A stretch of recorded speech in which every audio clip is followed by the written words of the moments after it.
السلام علیکم ورحمۃ اللہ وبرکاتہ۔ ویسے تو اس کائنات میں میرے رب نے بڑی نعمتیں عطا فرمائی ہیں، اور انسان کے جو رشتے ہیں یہ بھی ایک بڑی نعمت ہے۔ اس کی نعمت اور اس کی قدر ہمیں محسوس اس لیے نہیں ہوتی، ہم ان رشتوں کی قدر نہیں کرتے، وگرنہ اس کائنات میں جہاں بڑی خوبصورتی ہے ان سب خوبصورتیوں کے ساتھ یہ جو رشتوں کا نبھانا ہے یہ بھی بڑی خوبصورتی ہے۔ ایسے سمجھیں جیسے ایک شہد کی مکھی ہے، وہ پھول میں رس چوستی ہے لیکن پھول کا نقصان نہیں ہوتا۔ رشتوں کو نبھانا بھی اسی طرح ہوتا ہے۔ آج رشتوں کے نبھانے میں، اور یوں سمجھیے کہ اس کائنات میں پہلا رشتہ جو جب کائنات وجود میں آئی، میرے رب نے پہلا رشتہ کیا بنایا اور وہ رشتہ کیا تھا، آج ہم اس پر بات کریں گے۔ اللہ تبارک و تعالیٰ نے جتنے بھی رشتے پیدا کیے اور بنائے، ان تمام رشتوں میں جو پہلا رشتہ ہے وہ بیوی کا رشتہ۔ سیدنا آدم علیہ الصلاۃ والسلام جنت میں ہیں، جنت کی نعمتوں سے لطف اندوز ہو رہے ہیں، اور وہاں پر اللہ تبارک و تعالیٰ نے ایک نعمت بیوی کی صورت میں عطا فرمائی۔ اگر میں یہ بات کہوں کہ اس کائنات میں سب سے پہلا رشتہ جو میرے رب نے بنایا وہ بیوی ہے، تو یہ بات غلط نہ ہوگی۔ یہ یاد رکھیے گا، ماں باپ اپنی جگہ پر ہیں، ہم ان کے موقع پر ان کی بات ضرور کریں گے، لیکن آج میں صرف اور صرف میاں بیوی کے حقوق کے متعلق بات کرنا چاہوں گا۔ کیا وجہ ہے کہ وہ لوگ جو ایک دوسرے کے ساتھ الفت کے ساتھ رہنے والے ہوتے ہیں، ایسی کون سی وجوہات آتی ہیں جو ایک دوسرے سے دوری اختیار کر لیتے ہیں؟ یاد رکھیے، جب بھی شادی کے بعد پہلا مرحلہ یہ آیا، ایک بچی ہے جو اپنے گھر پر اپنے کئی سال گزارنے کے بعد 18 20 22 سال گزار لیتی ہے، پھر اس کے بعد وہ نئے گھر پر آتی ہے، نئے گھر پر نئے لوگوں سے اس کا رشتہ جڑ جاتا ہے، اور پھر اس کے بعد اسلامی تعلیمات کے مطابق رشتہ ہونے کے بعد جب وہ بچی آ جاتی ہے، آپ کے گھر پر آ گئی۔ اب جس طرح ایک پودا ہے، چاہے وہ کسی چیز کا بھی پودا ہو، جب آپ اس کو زمین سے اٹھا کر اس کی جگہ تبدیل کریں گے وہ فوراً سے ہرا نہیں ہوتا، بلکہ وہ وقت لیتا ہے، ہم اسے ٹائم دیتے ہیں، اس پر نگہداشت بھی زیادہ کرتے ہیں کہ ایسا نہ ہو یہ سوکھ جائے، یہ مرجھا جائے۔ اس کی نگہداشت بھی ہم زیادہ اس لیے کرتے ہیں کہ پودا ہے، ہم نے اس کی جگہ تبدیل کی ہے۔ پھر یہ انسان ہے جو ایک رشتہ آج بن گیا، بیوی کی صورت میں وہ آ گئی، اب اس کے اوپر تو نگرانی اور نگہداشت زیادہ تھی، اس کی کمی کوتاہی کو دور رکھنا تھا۔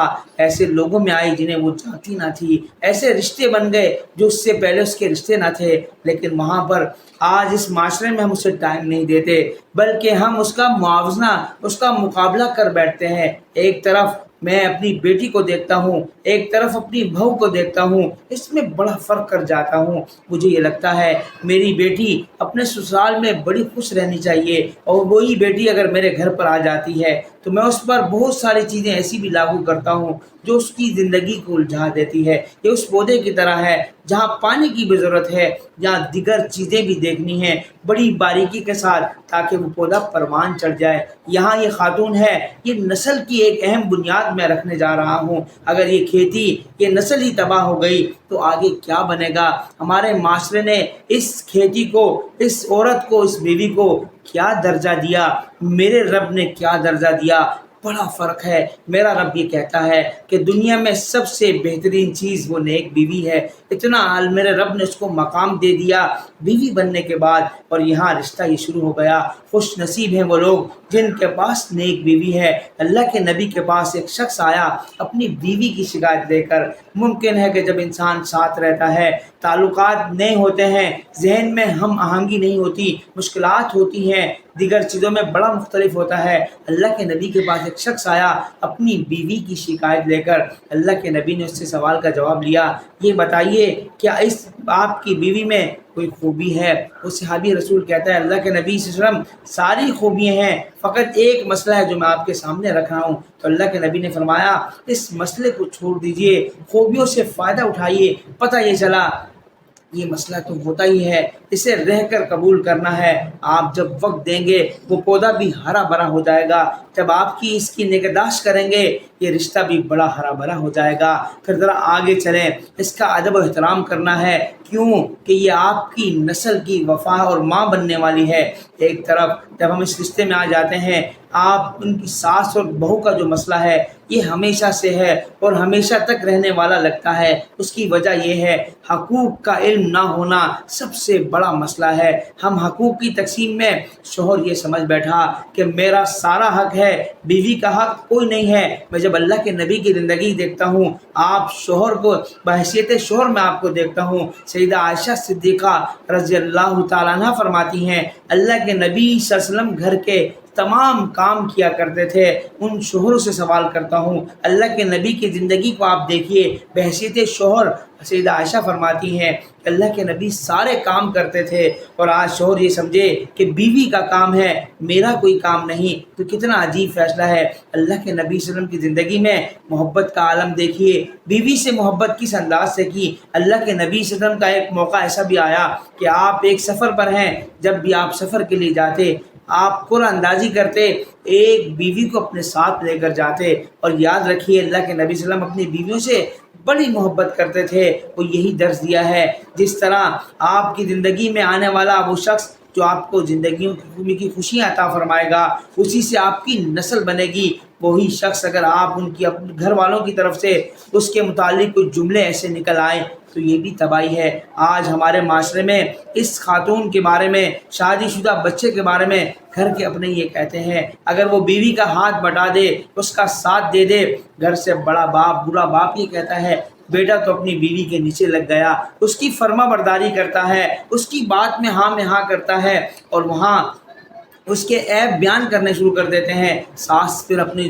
جب لوگوں میں بیٹھتی ہے وہ کہتی ہے جب سے یہ آئی ہے گھر میں مشکلات بڑھ گئی ہیں، فرما بردار نہیں ہے، ضدی ہے، اڑیل ہے، نہ جانے کون کون سے القابات دیے جاتے ہیں۔ یہ جب اپنے بیٹے کے بارے میں لوگوں میں بیان کروں گا تو مجھے بتائیے وہ معاشرہ اس بیوی اور شوہر کو کیا عزت دے گا، کیا ادب احترام دے گا؟ اور لوگوں کی نظر میں یہ آ جائے گا یہ بیٹا نالائق ہے، ماں باپ کا فرما بردار نہیں ہے۔ کل جب وہ بچہ اس بیٹے کی اولاد ہو جائے گی، وہ اپنی اولاد کے رشتوں کے لیے کہیں جائے گا تو لوگ یہ سوال اٹھائیں گے یہ وہی ہے نا جس سے اس کے ماں باپ خوش نہیں تھے، اس کی ماں یہ کہا کرتی تھی اس کی بچوں کی جو ماں ہے وہ اچھی نہیں ہے۔ تو پتہ یہ چلا کہ سب سے پہلا جملہ کہنے والا گھر کا فرد تھا جس نے یہ کہا یہ فرما بردار نہیں، یہ ضدی ہے، یہ اڑیل ہے، یہ فلاں ہے، اس کے دیگر القابات دیتے چلے گئے۔ معاشرے میں وہ برائیاں چلتی چلی گئی۔ اصل میں اس نے اپنی ہی کھیتی کا نقصان کیا۔ وہ بچہ کس کا ہے؟ تمہارا اپنا ہے۔ یہ خاندان کس کا ہے؟ تمہارا اپنا ہے۔ اس کے مقابلے میں بیٹی کے معاملے کو میں لیتا ہوں، جب بیٹی کو دیکھتے ہیں اپنے سسرال میں ہوتی ہے اس کے شوہر کی بڑی تعریف کی جاتی ہے، اگرچہ اس کی خوبیاں اتنی زیادہ نہ ہوں وہ بڑھا چڑھا کر بیان کی جاتی ہیں، اور اگر وہ آپ کی بیٹی کا کام کر دے، ہاتھ بٹا دے، آپ کہتے ہیں بڑے اچھے خاندان کا ہے، بڑا تربیت یافتہ ہے، بڑا تضاد ہے۔ اگر آپ کا بیٹا بیوی کے ساتھ کام کرے تو یہ غلام بن گیا۔ آپ کی بیٹی کا شوہر، آپ کا داماد اگر بیٹی کا ہاتھ بڑھائے تو آپ کہیں گے بڑی تربیت ہوئی ہے، بڑا تربیت یافتہ ہے، ہماری بیٹی کے دکھ سکھ بانٹتا ہے، ہاتھ بٹاتا ہے، اس کی تعریفات شروع ہو جاتی ہیں۔ یہ دوگلاپن ہے، یہ رشتوں کو تباہ کر دیتا ہے، یہ رشتوں کو توڑنے والا کام ہے۔ ایک طرف بیٹی کی خوشی کے لیے ہر چیز قربان کرنے کے لیے تیار ہے، ایک طرف بیٹا ہے جس کی ذرا سی بات کو عیاں کیا جاتا ہے۔ اللہ کے لیے حقوق کو ادا کرنے کے لیے رشتوں کو توڑنا نہیں ہے۔ اللہ کے نبی نے فرمایا جس نے رشتے کو توڑ دیا وہ جنت میں نہیں جائے گا۔ اسی بات کو ہم آگے لے کے چلیں گے کہ کون سی ایسی بات ہے ہمارے گھروں کے جھگڑے ہوتے ہیں، شوہر اور بیوی کے معاملات بگڑتے چلے جاتے ہیں، طلاق تک نوبت آتی ہے۔ ایک بات کو ذہن نشین کیجیے، ہم آہنگی نہ ہونا، ذہنوں کا نہ ملنا مشکلات کا سبب بن جاتا ہے۔ کبھی کبھار تعلیم کا زیادہ ہو جانا دونوں میں سے ایک کا، یہ بھی مشکلات کا سبب بن جاتا ہے۔ بہت ساری چیزیں ایسی ہیں، کبھی کبھار بے جا کسی کو مشورہ دے دینا یہ بھی رشتے کا بگاڑ بنتا ہے۔